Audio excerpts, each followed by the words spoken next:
Now, a wise man once said, "Wake up, get my dick sucked, then I pull up in a Bentley truck." I shouldn't really have to tell you who that man is, but just in case you're in the dark, it's a quote by the man I'm gonna talk about right now. So yeah.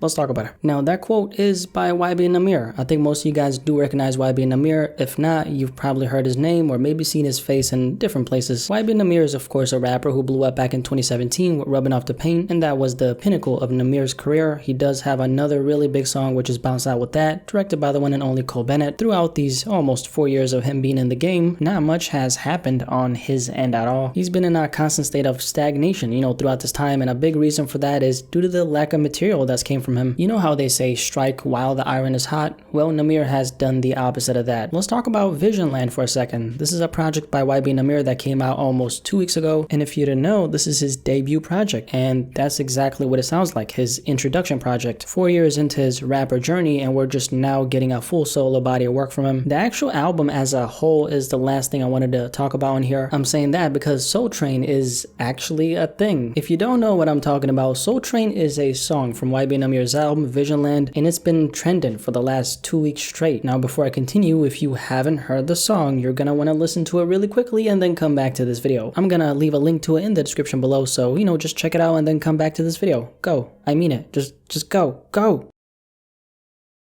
So I'm assuming you've listened to it, and yeah, I know. What exactly was that? This is probably the fastest 180 I've seen from a rapper in my entire, almost 4 years of covering hip-hop. I just couldn't believe what I was hearing because, you gotta keep in mind, when a rapper releases music, that album or song has gone through at least a dozen people minimum. So all the homies get to hear it, the engineer, obviously, the producer of the record, the label, etc. So think about it, this song went through 10, 20, 30 people and not a single soul said anything. I'm not sure exactly what went wrong with this one. Calling it a miss would be an understatement, and I'm not even sure if I want to say that I'm surprised because Nahmir has never really seemed all that focused to me. And it's unfortunate to say that because not everyone is blessed enough to even get to that blow up stage. Most young rappers, from what we've seen though, they do seize the moment, so to speak, in one way or another. When it comes to Nahmir though, that just hasn't been the case. He's a young rapper who, yes, got a really big record, he blew up, and his career took off, but he never really ran with that opportunity. This is probably a big reason why YBN didn't last. Not the biggest reason, of course, but one of the biggest reasons. And why do I say that? The synergy in the collective was just never there. They were a group by association and name, but not necessarily passion. I think it's safe to say that Cordae probably wanted something different for his future, and that's why he went solo. He's doing his own thing, ready to keep on building on the empire he currently has. This YBN Nahmir song though, Soul Train, highlights something I've spoken about in the past in relation to rappers, and it's the yes men conversation. This is the kind of song that's a real life example of what happens when you don't have people around you who are honest with you. That's probably, honest to God, man, one of the worst places you could be in as a young rapper in the industry. The trust you're putting in the homies ends up backfiring because they didn't tell you that, you should probably keep this one in the vault. As much as I thought the song was funny, the situation YBN Nahmir is in is actually a very scary one. Now you're at a place where you've essentially let down the fans that you do have left. All the people who stood right by you throughout these years waiting for that album, which ended up being a huge disappointment. It's a very dangerous place to be in as a young rapper because what's really next for YBN Nahmir? His album sold less than 5,000 copies first week, somewhere around that 4,000 number. It was initially projected to sell 4,000. Shout out to academics for that information, but I'm wondering, where does he go from here? You gotta keep in mind, if you're strictly a hot for the moment kind of rapper like Nahmir, if you don't capitalize on the wave while you're in it, ain't no more waves coming. I think Nahmir's fall off serves as a lesson for other young rappers in the industry. You gotta strike, okay? Strike while the iron is hot. Don't wait around. You have to stick to what you know best. You have to be focused. And last but not least, you gotta cut out the yes men. That's a must. But yeah, YBN Nahmir's fall off. Any thoughts on not only Soul Train, but what do you think about his story? The blow up, the fall off, all that. Definitely let me know in the comment section below, and we'll have a discussion about this.